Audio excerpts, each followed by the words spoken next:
Welcome to the Top 10 Gardener with Master Gardener Ken Lain. Gardening can be challenging, but with Ken's tips, tricks, and top 10 advice, you'll reap huge rewards. Now welcome your garden host, Ken Lain. And welcome to this week's edition of The Mountain Gardener. Your host, Ken Lain, here every week talking about the landscapes of northern Arizona. And we are starting to, you should be in the gardens right now that they've thawed. That snow we had a couple of weeks ago, it's out of here. So the ground is open and it's moist and soft. And so it's time to clean things up. And so I thought I'd share the article that I wrote for the newspaper this week. It's a spring to-do list for better gardens. There's a few things you should get done. It's imperative in the month of March. So now through the next 2-3 weeks, you should knock this list out. And it really comes down to cleanup and feeding. That's in a nutshell. That's it. I'm just about done with all of my cleanup, pruning, that kind of things. And I would really start with your annual flowers and your things that grew last year, your geraniums, your zinnias, the old tomatoes, the peppers, things that maybe are left over out there, they need to go. And so they're sitting there composting, rotting. You need to get the ground open up anyway. And that stuff's not good for the gardens. If it had a bug or a disease on it last summer, fall, well, they've been there. They're still there. You want to get that stuff out of there and throw it away or compost it and kind of start over. That opens up the earth for you. And so it's really important. Your herbaceous perennials. These are perennials that hibernate underground. Then they come back fresh from their roots every spring. Herbaceous perennials. A lot of herbs are that way. Most of your perennials are that way. It's time to clean those up. The second you start seeing any kind of new growth. So my chrysanthemums, they're growing. They're probably an inch out of the ground already. They're a herbaceous perennial. They've been underground, didn't know where they were all winter. All of a sudden the snow thawed and they're starting to come up. It is time to allow that new foliage, the new buds, the new eyes to see the sunlight. So the perennials, they are up, the eyes are coming up out of the ground. So they're not leafy yet, but you can see they're emerging from the ground. If that old foliage is sitting there, you haven't cut it back yet, it's shading your perennials. And so you want to open that stuff up, cut them back and expose them to the sun so that they can feel warm. Warms the soil up, it'll make them all, just activates everything right away. So cleanup's important. If you had mulch that you put over some of your beds, let's say around your roses, you're just protecting things through winter, it's time to pull that stuff back. Don't let it sit on the crown, on the branches, on the structure of those plants. They'll start to rot on you, especially as they start to grow, as things start to activate. There's some bacterial things that can eat the sugars in those canes, in those branches, and at the base of that plant. Spread that stuff out. Kind of get it, spread the wealth. In fact, I would increase some. I put a 2-3 inch layer around most of my plants because they feed off that. I don't know where the soil goes. Actually, I do. The plants use it. So plants are using that compost, using that potting soil. They're using up the soil. It's a renewable source for them. They're going, I'm going to grow this year. I'm going to use this soil and grow. You'll need to replenish that annually, especially for fast growing vegetable flower gardens. You need to add more fast growing roses. If you want bigger roses, add some composted mulch, just a bag around each plant, and it will be a game changer. It regulates the soil temperature. It gets rid of weeds, moistens, keeps the soil moist, and the plants actually use it and feed off of that. So it's not really a food, but they're using the soil. That's where it disappears. People say it blows away. No, it doesn't blow away. The plants actually feed off of it. They're using it up. The worms will break it down. There's a lot going on in a healthy soil. You need to replenish that. So clean up and then replenish, usually a 2 to 3 inch layer. This is where you're using manures. Manures are just fantastic because they've got some nitrogen. They're kind of a mild organic fertilizer. So they're not truly a balanced fertilizer. It's just mainly nitrogen. That's one too to really watch. So not all manure is organic. It depends on where it came from and what they were feeding those animals that they harvested the poop from. And so you really want a manure that's composted over a longer period of time. So our manure, we call it barnyard manure. It's deodorized. And the way we do that is we just compost it 3 times longer than anyone else does. There's a big pile steaming there. So now it's broken down. So there's no poopy parts that you can recognize left. That's gross.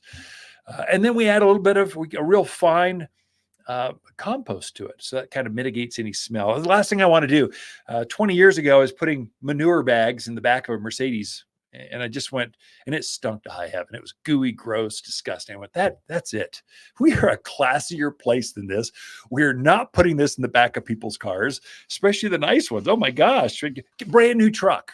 We're going to put poop in the back that oozes and goos out all over your new pickup truck. No, that's not going to happen here at Waters Garden Center. Just out of so it takes us a little bit longer. You'll pay maybe $1 more, but it's such a far superior product. But now's the time to put a 2-3 inch layer of manure around the gardens. It is important to get done pruning your summer blooming perennial woody perennials. This would be butterfly bush. It'd be crepe myrtles, rows of Sharons. These things that bloom usually starting June through fall, you prune those things in the month of March. It's now, right now. Things that bloom in the spring, that's lilacs and forsythia and quince, you wait to prune. You let them flower first. As soon as they're done blooming, you cut them back, you shape them, you kind of trim them that way. So there's a timing thing. You could prune them back right now. So a lilac bush, it's gotten 10 feet tall and it's too big.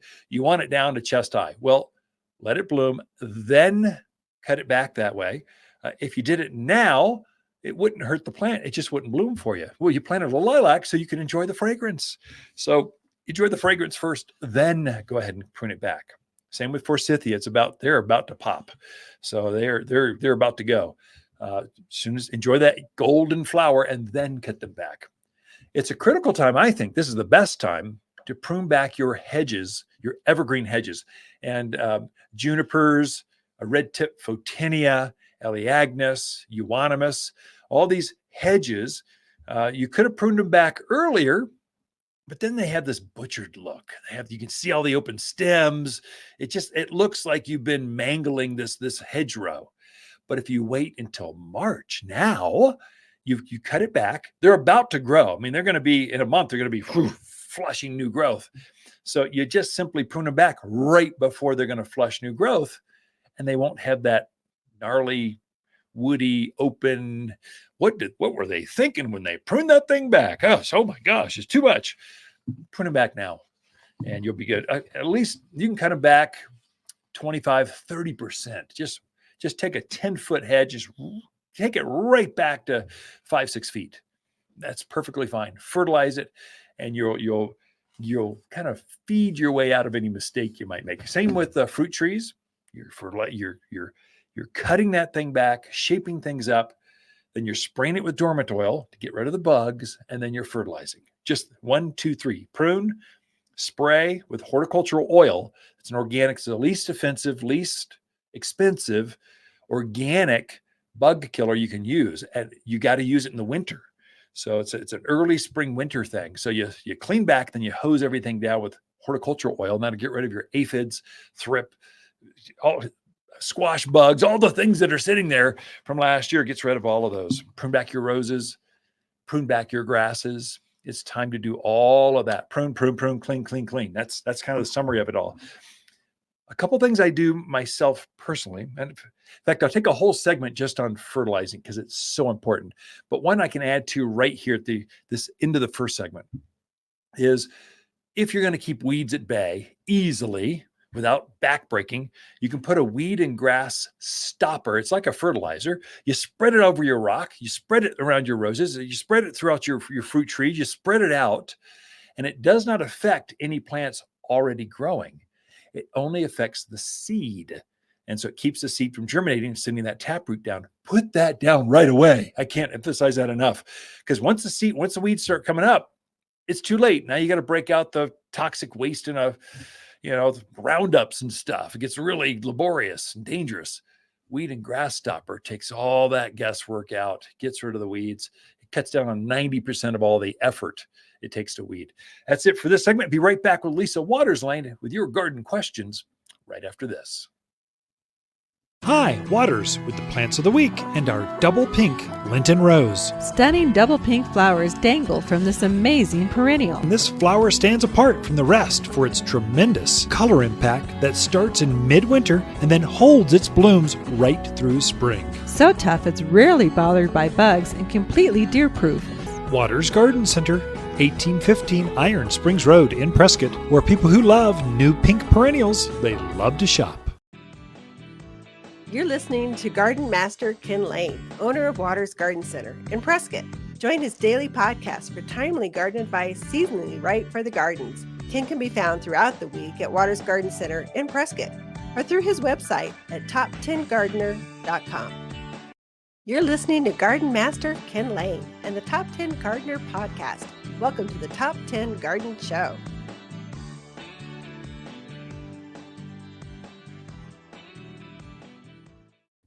And we are back with Lisa Lain in the studio. She comes each week with your garden questions. Just what are your neighbors? What are other gardeners asking about? And we just share that because I think others could benefit from that as well. So, Of course. Lisa, welcome to the studio. Thank you. Good to be back. I'll try and have a voice here. Yeah. Now, I hear a lot of folks are saying allergies are starting to happen.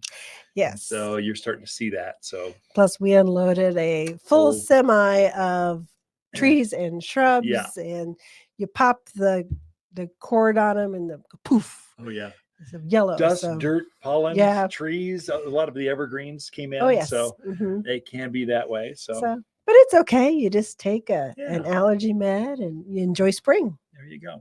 Yeah. What kind of garden questions do we have this week? Anything? Sure. Try to stump me or something? I don't know. Well, golly, what'd I do with them? I'll fill the time. I'll just kind of fill the blank. I thought I was ready.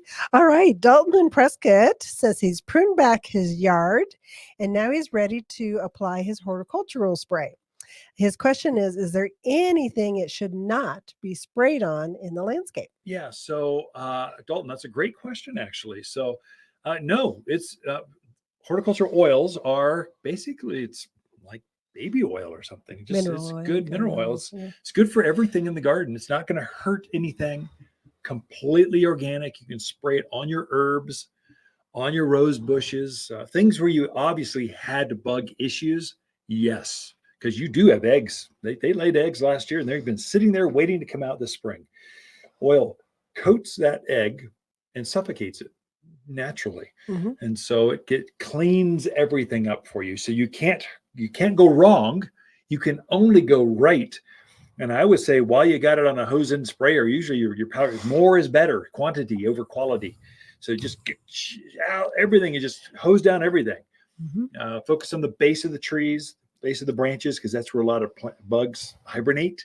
And then the main structure for your big pine trees and things, your scales, some of your bark beetles, they hibernate in the big crotches, the big crags. So focus in on those. And that's where it's hard. It takes more than you think quantity wise to really be effective. Bugs can fly in at you later in spring, but at least you're starting out clean. So if you want to spray everything, I'd say by the end of middle to the end of March, you want to clean up and spray everything in the yard. Definitely. Well, Prescott Valley might be different. You're no different. You just think you're special.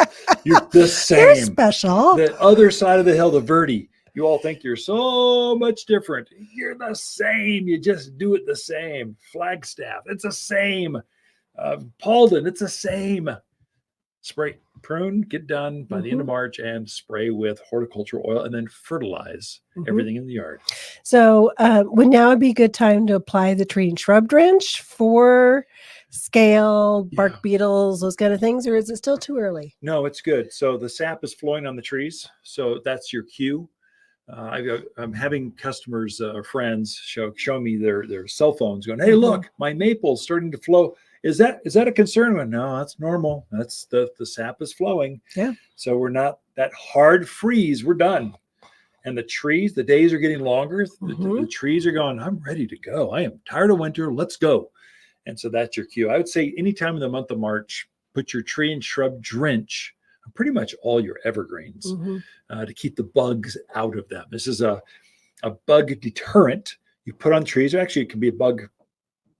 It can solve your bug problems if you've got bark beetles and scale, that kind of stuff. But you do it in the spring, in the month of March, and then it affects the tree. It protects the tree for the rest of the year. Okay. All right. Next question is from Joanne in Prescott Valley. She wants to know, is it still too early to put out spring vegetables, lettuce, kale, broccoli, etc.? And what about hardy herbs? And then also, if she does put them out, will she need to protect them at night? Yeah. So good. Joanne, that's a great question. You're good to go. So the weather forecast, it looks like we're getting in the 30s, high 20s. Perfect for early spring. I noticed our parsley. What else? There are a couple of things that we're actively growing right now. I mean, they wintered over with us. They are no longer in winter mode. They are in spring growth mode. That's your cue. The soil's warm enough. You can plant kales, cabbages, broccolis, Brussels sprouts, your parsleys, your sage, your mints, your thyme. All these things like this bright days, cool nights. They thrive in that. Lettuce, spinach, they thrive in this. If you were to wait a month and a half, it'd be too late because then they start to bolt. They get all flavored. Really, they're very early spring kind of plants. And so it's time to put that in.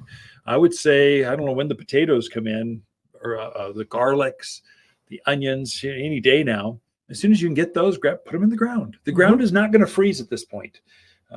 Maybe the White Mountains, if you're tuned in, maybe you'll get Flagstaff, maybe. But here at this 5,000 to 6,000 foot level, this Groom Creek down, you're fine. Jerome, Cottonwood, Camp Verde, Sedona, you're fine. Go for it now. You're good to go. Okay. Yeah. All right. Oh, do you need to protect it? She asked that too. At night.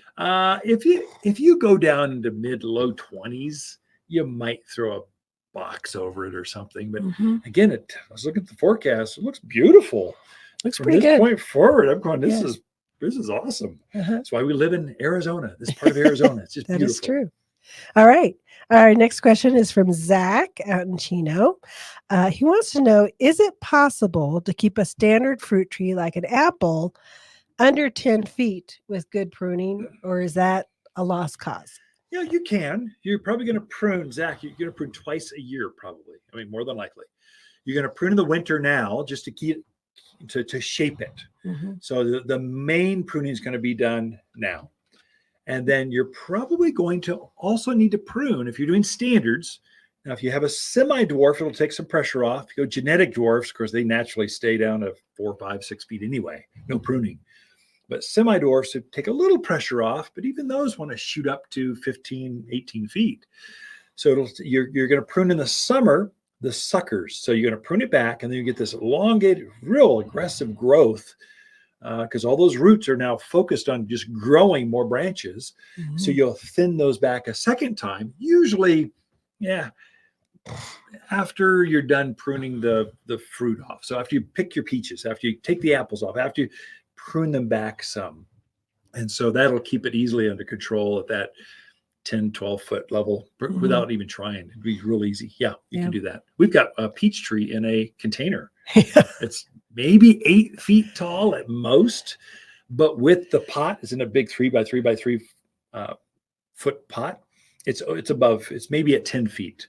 So I stand in the hot tub to prune it, basically. That's how tall it's allowed to get, no taller. Right. It's, we have the peaches and the nectarines, which we have true dwarf ones and some really nice varieties and for those guys. But I will say it is harder to find a true dwarf apple and a true dwarf pear. Those are you can find them in semi-dwarf pretty easily, but a true dwarf is a challenge. Yeah. But the pitted fruits are far easier. They naturally grow smaller anyway. Apples and pears naturally grow larger anyway. Right. I would say the same thing with the cherries. They naturally grow a little bit taller. So apricots, nectarines, peaches, they grow about, I don't know, high teens, 20 foot or so. And then cherries will get up to that 25. Apples and pears, if you let them go, a standard size, they'll go to 30 feet. They're like a mini shade tree that produces fruit. My mouth just watered. Must be hungry or something. You must be. So you blew through my questions, which is unusual. But let me ask you this, because we're getting a lot of questions in the store. Is it time to fertilize and be out there, fruit trees and your regular landscape, roses, all those? Yeah, I did touch on that just a touch, but I'm going to do a whole segment on, because that's so important. Right. To fertilize. I'm going to dedicate the 5th segment just to that, because it can be complicated. Yeah. The main thing is use organic foods when you're fertilizing. We are all dealing with well water or groundwater. And so you stick a straw in the ground, you suck the water out. And if you're on a well, you can poison yourself. So don't stay away from synthetics, stay away from, or the bulk of it, stay away from, don't fertilize around your well casing, because it can get down to the water table. Organics, they break down much slower, and the plants take it all in. So you don't have any of this. Your turf builders, these Scots, these great big synthetic things, they release so fast they can poison. Stay away from those. Be kind. Yeah. That's it for this segment. Ken and Lisa Lain, the Mountain Gardeners. Be right back after this. Fruit cocktail trees turn any backyard into a veritable farmer's market. At Waters, we've grafted onto one tree different types of cherries, apples, and pears for easy backyard fruit picking. These small fruit trees grow in containers just off the patio in smaller yards. Anyone can grow a fruit cocktail tree. You'll find braided cocktail trees with multiple fruits beautifully braided into one tree. Fruit cocktail trees are ready to plant at Waters Garden Center in Prescott and watersgardencenter.com. You're listening to Ken Lain, aka the Top 10 Gardener. Ken can be found throughout the week in Prescott at Waters Family Garden Center. Listen daily as he answers the top 10 questions of the week, streaming on Apple, Google, Spotify, or wherever you download your podcasts. You've tuned in to the Top 10 Garden Show with garden expert Ken Lain. Join the conversation daily as he answers timely garden questions. Email Ken a question directly from your phone to his desktop through the web at watersgardencenter.com. That's Waters with 2 T's, gardencenter.com. Or visit face-to-face throughout the week, where he can be found at Waters Garden Center in Prescott. Now welcome your host, Ken Lain. So every month I put together a companion plant grouping, things that look good together, that grow well together in that part of the yard, in the landscape for that month. So February, we've got a list, a lot of evergreen kind of stuff. So it's single leaf pinyon pines, lily of the valley, beautiful, fragrant type of plant, junipers, cotoneasters, boxwoods, lots of evergreen stuff. But I thought I would focus on one specifically, pinyon pines. So now we grow pinyon pines. They're native here, especially in that chaparral. It's where the manzanitas, the Elaeagnus, some of those native privets are growing. This is where your pinyon pines are growing. Now the native one should look luxurious, thick, full, luscious, almost tropical. I mean, it should be striking. If it's thin and wispy, there's a bug that can get on that particular plant. It's called pinyon pine scale, a little tiny bug that crawls up, attaches itself to the needle. And if you look closely at the needle, if you've got a pinyon pine in your yard, walk out there and take a look at the needle. And if it looks like someone's taken a number 2 pencil, or if there's a little dot on that needle, several dots, that's the scale. So they actually attach themselves, pierce the needle, the pinyon pine needle, and then it encrusts itself with a scale. That's the name, scale. So it protects itself from aphids and lacewings, all the predatory types of bugs as its defense. Well, they suck the plant dry till the needles literally starve to death and drop off. And so if this happens for several years, it could be thin and wispy. And so entire neighborhoods, the pinyon pines have been taken out. The easiest way to solve this, you do not need to be an arborist. You don't need to spend $1,000 to have someone do this for you. You can do it yourself. There's a bottle called Tree and Shrub Drench. It's a liquid. You mix it up in your watering can, pour it right at the base of the tree. This is the month. So month of March, you're kind of doing it now through the end of March, just as the plant's starting to grow. One application treats it for the entire year, but the plant will absorb this through the cambium, up underneath the bark, and it taints all the sap. And so it gets up into the needles, especially the new growth. And then they start, it's kind of like an antibiotic for trees. And it just takes them right out. And if you can get rid of the bugs and fertilize it with that 744 all-purpose plant food, oh, you're going to have magical growth this spring without bugs. There is a new variety called single leaf pinyon pines. This is the one that they actually grow, they harvest the nuts off of. And so single leaf pinyon pines, this is a Mediterranean looking plant, beautiful plant. It's got a thicker, chubbier needle. It's got more blue color to it. It's got I think it's hardier. The bugs don't seem to go after that one like it does our native one. And the key is you can get pinyon pine nuts off their pine cones within just a few years. Whereas the native one, it's got to be like 20 years old before it's finally old enough to put pinyon pine nuts on it. And then they aren't as good and juicy and as buttery as the single leaf pinyon pine. We just had some beautiful ones come in the nursery. They're just striking. They're full, they're thick. You can tell they're cousins of our native one, and they're just as robust, but you're planting it for a thicker, easier care, buttery nut kind of pinyon pine. That's the one you want to plant. If you're going to plant a pinyon pine, I've got the native ones, but if it were me and I'm just talking to friends over the back fence, I would plant the single leaf pinyon pine. Just a better tree, I think. A lot of evergreens came in this week. Lots of pinyon pines, ponderosas, the Austrian pines, the Vanderwolfs. It's a very pretty kind of Eastern type of pine tree. Beautiful blue and silver color to it. It's striking.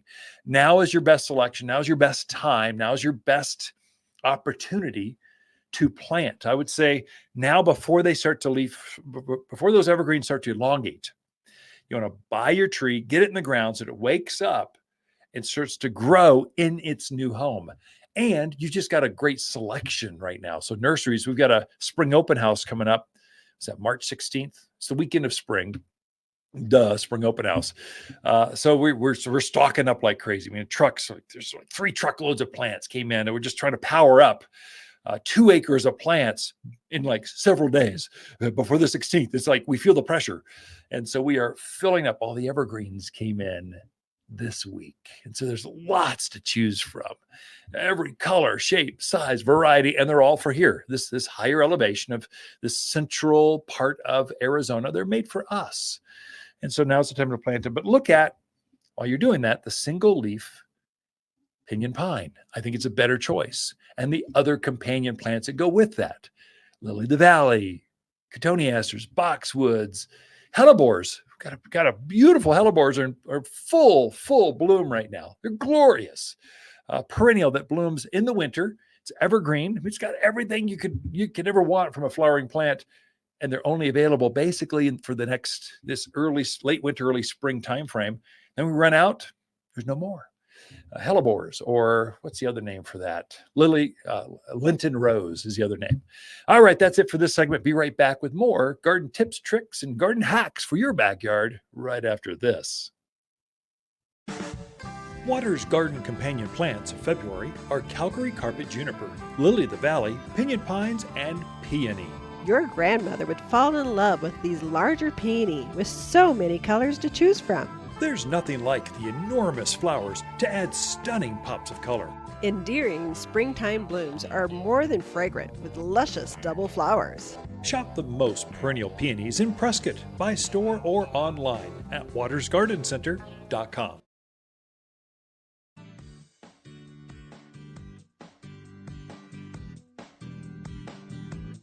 The Top 10 Gardener, your source for timely garden advice seasonally correct for the garden. Guaranteed to make a difference in your yard this season. You've tuned in to the Top 10 Gardener with garden expert Ken Lain. Join him daily as he answers timely garden questions that are sure to make a difference in your gardens. Now welcome your host, Ken Lain. And we are back with Lisa Waters Lain in the studio. She comes in this segment's just for her to get another gardener's perspective. And Lisa was raised in a garden center. I think you were born here behind the mulch pile or something. Your parents brought this is daycare for you. It was Yes, it everything. was. And so it's in your blood, so to speak. Mhm. So your father, Harold Waters, started the garden center back in 1962. This will be our 62nd spring open house in a couple of weeks. I'll make sure everyone gets an invite to that, but Mhm. should be exciting times. So wish he Definitely. was here to see that. We lost him a couple of years ago, Yeah. and he would be proud of the garden Right. center.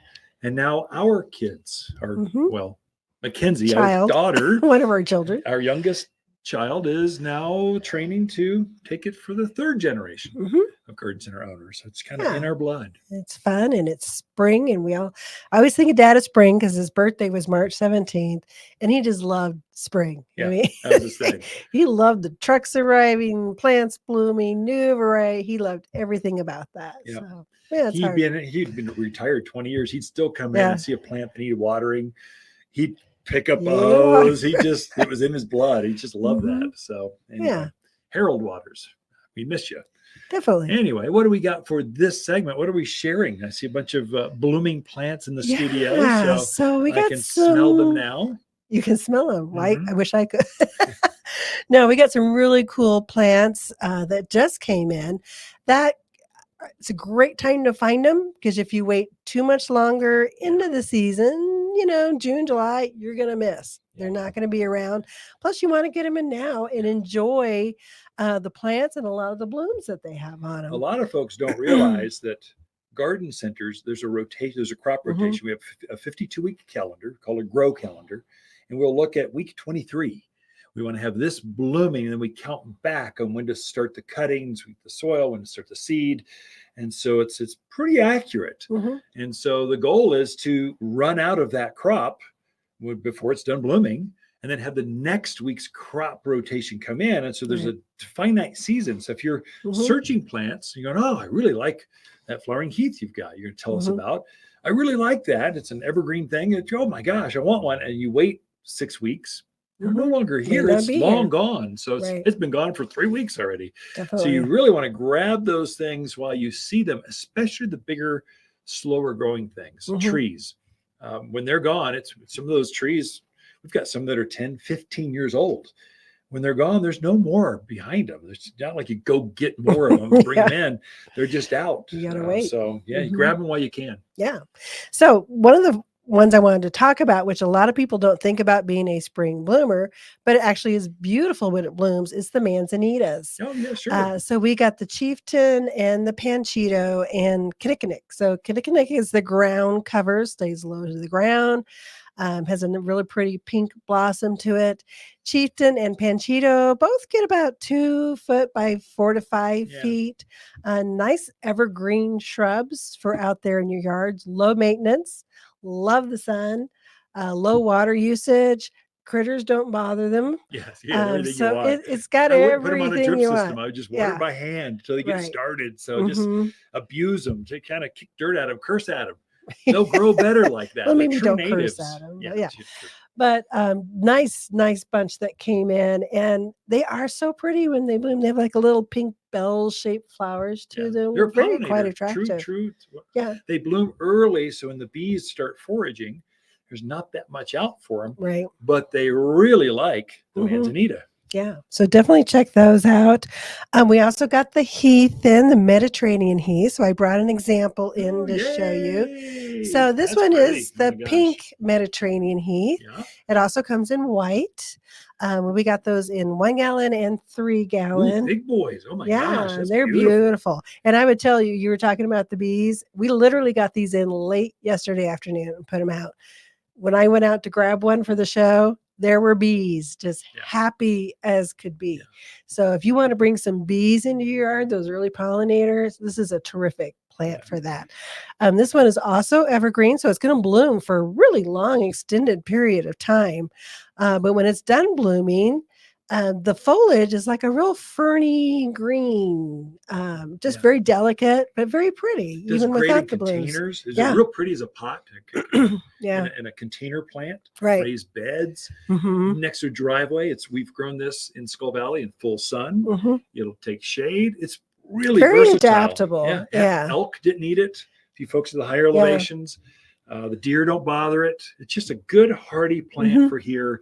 If you want an alpine looking type of perennial flowering plant, look no further than Mediterranean heath. Yeah, especially for those early bloomers. Oh yeah. And I think they get 4 by 4. Yeah, I think little 4 is smaller? a bit optimistic. 3 by I'd say 3? 3 by 4. It's Okay. wider than it is taller. Taller. Okay, When I've yeah, seen really you're mature right. ones. You're right. Yeah. So, but it just keeps spilling out. Mm-hmm. So it has this fern looking. It's hardier than a fern, especially in the sun. And then animals don't bother. Again, another pollinator. Yeah. So great little plant to check into right now. We also got some of more of our lilacs in, but we got a bunch of the bloomerang lilacs. Nice. So this is the dark purple bloomerang. Great spring blooming plant. But the wonderful thing about bloomerangs is they will bloom 2 to 3 more times throughout the season. They're also a little smaller than your standard lilacs. They're going to get probably 4 by 4. Hip high. They also do very well in containers. I think we do. have one in container, don't we? Yeah. So That's great. And just as fragrant. A lot of people go, well, is it as fragrant? Yes, it is. If the flowers are a little bit smaller, Yeah. but there's way more of them. Oh, It's it's like 3 just times the volume covered. of flowers. This whole plant is covered in flowers, Beautiful. but each of the pinnacles are a little bit smaller. So Still a great shrub, container, landscape. that's another one. We will run out of that. So that's one. We introduced that one a few years ago, and it's gaining popularity. Where we keep upping the quantity, we grow more, and then we run out. And so that's when you grab it while you can, especially the larger ones. They won't be around by the end of spring. They're all gone. True. And then we also got some, I mentioned it because a lot of people want the old-fashioned common purple lilac that grandma grew. And we did get those in, and they're actually surprisingly hard to find because they've changed them throughout the year, trying to encourage different growths and that kind of stuff. But we do have some of the old common purples in as well. And then for those shady areas in your yard, we've got a wonderful selection of azaleas in. Kind of all different colors, pinks, purples, whites. It's exciting. So beautiful azaleas some are evergreen, some go dormant in the winter. So we have a couple different varieties there. We got our rhododendrons in. When there again, lots of really different, beautiful colors, just bright purples, bright pinks, fuchsias, that type of thing. So good time to check those out. They're definitely your shade lovers. They like the shade. People don't realize you can grow those here, and they're just so. They've got a waxy leaf to them, so it makes them very efficient on their water use. They're evergreen. Animals don't eat them, so they've got a lot going on that way. So they're just pretty. Put them on a drip system, treat them like your other plants in the yard, and they're happy with that. The secret was that bit of shade, that afternoon. Midday, afternoon shade, because we get hot here in the summer. We also get in our lily of the valley shrubs. So Pieris, right? And lily of the valley shrub. We got 3 different varieties in. I brought in the silver linings or flaming silver to show you. So this one has a variegated leaf to it. This is where it pays to stream this through Spotify or Apple, because they do the video version of this. Whereas Podbean and Google and some others, they just do the audio version. They don't have that video piece. But you can see us. Well, for those that aren't just terrestrial airwaves, we'll describe it to you. You'll smell the fragrance here shortly. So this one is the variegated lily of the valley shrub, and they call it lily of the valley shrub because of the blooms that it puts on. And I'm running out of time, so you're just going to have to come in and see it. But it is a beautiful plant. Loves the shady spots in the yard, and we have 3 different varieties of the Pieris. With that, we are out of time, Lisa. Thank you very much. Okay. So Pieris, or Lily of the Valley. Ken and Lisa Lain, the Mountain Gardeners. Be right back after this. Water's garden companions of February are peony, Calgary carpet juniper, pinion pines, and lily of the valley. Lily of the valley is a gorgeous shrub that loves growing in the summer shade.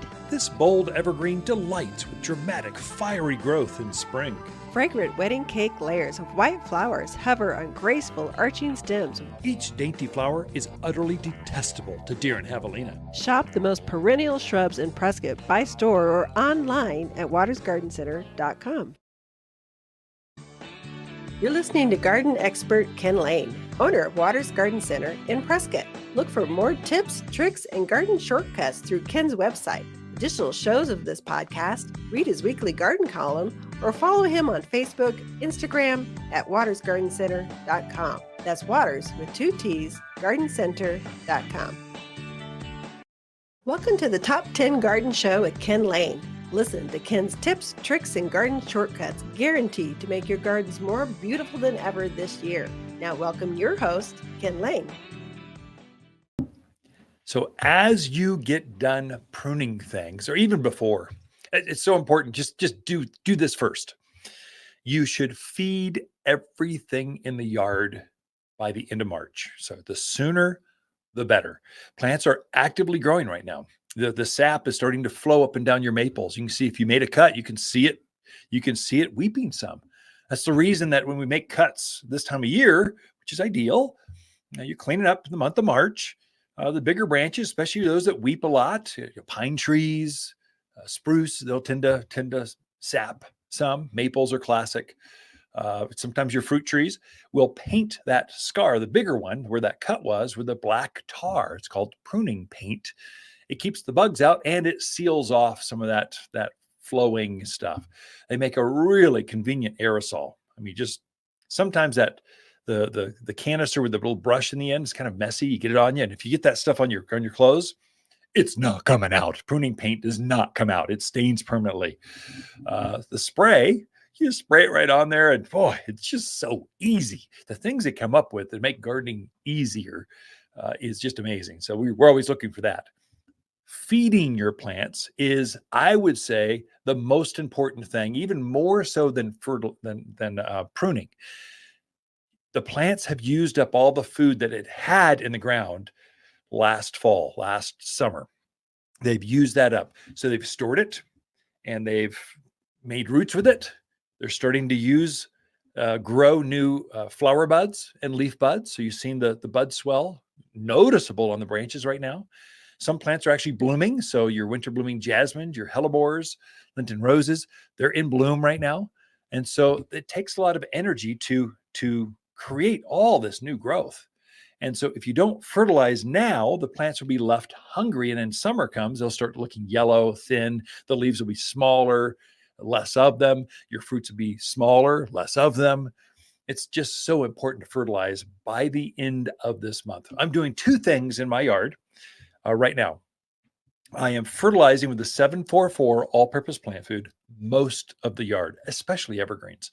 That's a cottonseed meal, bird guano. It's got some iron and sulfur in it. It's a good blend for the mountains for this part of Arizona, for Arizona. I made that 20 years ago because we have an alkalinity problem. The whole state has very alkaline, hard, mineral kind of water.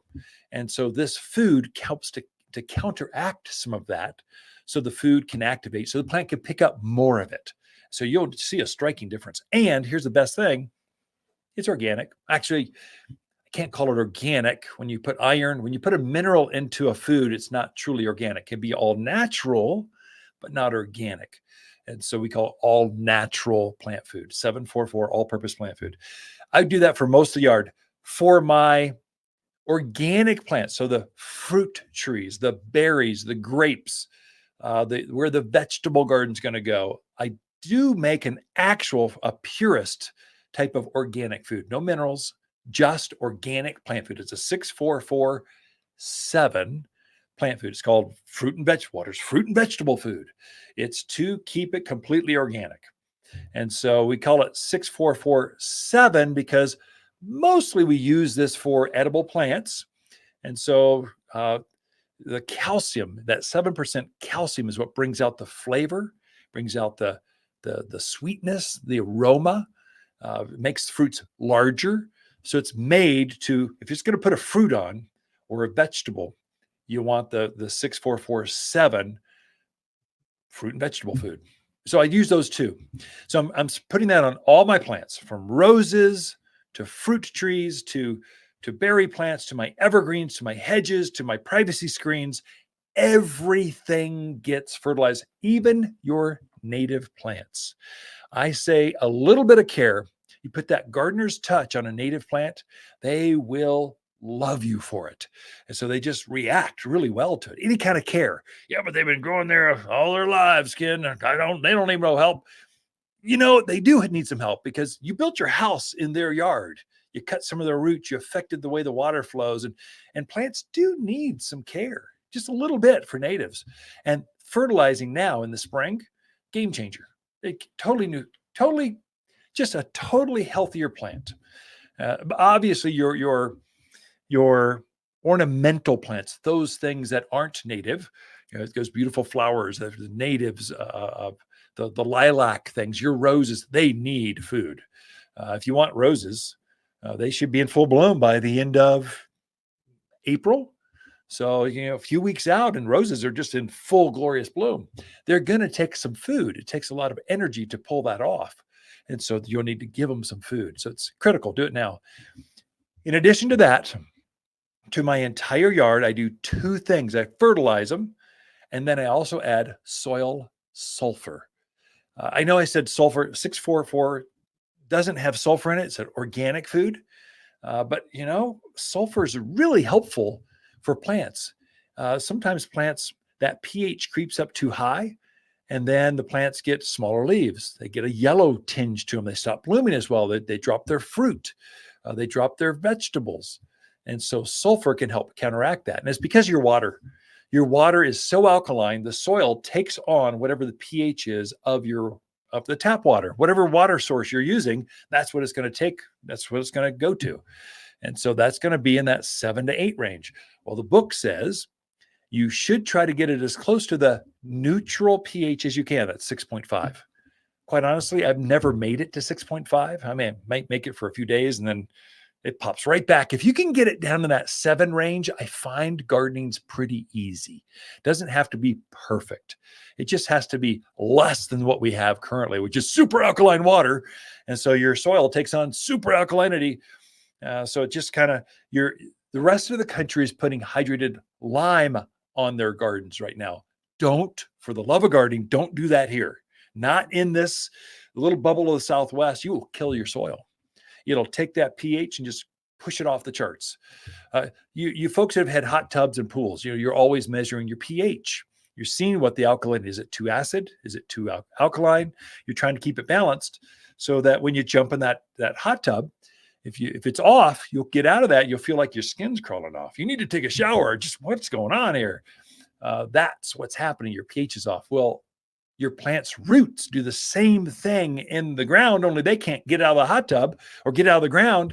You're stuck there. And so they start to whine and complain, and they're talking to you. And so just know it's going to go high. You're going to have to counteract that and lower it down. And so I put my fertilizer in spring. I just know it's going to be a problem. And I want more fragrant lilacs. I want better blooms on my crepe myrtles, on everything.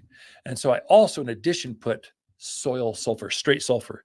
It looks like a little sulfur disc out there. And so I just put that on everything in spring. That's the only time I do it. Yeah, the sulfur piece, I'll fertilize 3 other times throughout the year, but that sulfur, I do it mainly in the spring because that new growth is so hungry and they're going to take up all this nutrient and water and food and grow. And I want it to be as healthy as I can. I even add it to my vegetable and flower gardens. If you want giant pansies that are this bigger than the size of silver dollars, like they're bigger than golf ball size, sulfur, lower that pH, boy, they just take on a color and fragrance. I mean, pansy fragrance should be over the top. You should smell that. That's the reason you put them raised in containers so you can bring them up to nose level and enjoy that fragrance even more so. Stocks, so flowering stock. Most fragrant flower, I think, is more fragrant than a lilac is, or rose of Sharon, or a lily of the valley. Stocks are S-T-O-C-K. They should come up with a better name than that, but it's a little annual flower that just loves to grow here. And if you keep that pH down, try to make it a little more acidic, the fragrance just jumps right out at you. It's a game changer. So by the end of the month, by the end of March, you should fertilize everything in the yard. And I would say add soil sulfur to everything in the yard. It will change the way your plants look, the health, the size of the foliage, the number of flowers, be a game changer. That's how you fertilize here in the mountains of Arizona. Be right back with more right after this. Water's garden companion plants in February are peony, lily of the valley, pinion pines, and Calgary carpet juniper. Calgary carpet juniper shows rich green mounds of juniper beauty that grows ankle high for the perfect ground cover. An ideal choice for low water, low care erosion control on natural banks or to soften that rock lawn. The perfect green nestled between boulders or to soften the top edge of a retaining wall. Shop for these juniper beauties in Prescott by store or online at watersgardencenter.com.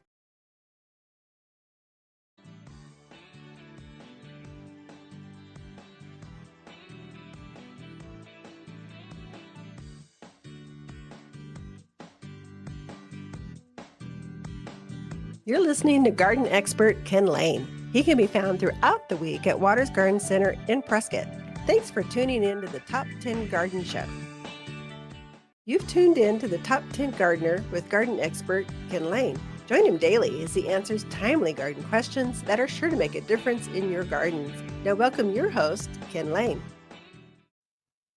So what's going on in the radio show host world is I've been doing this radio show for 20 years, long time.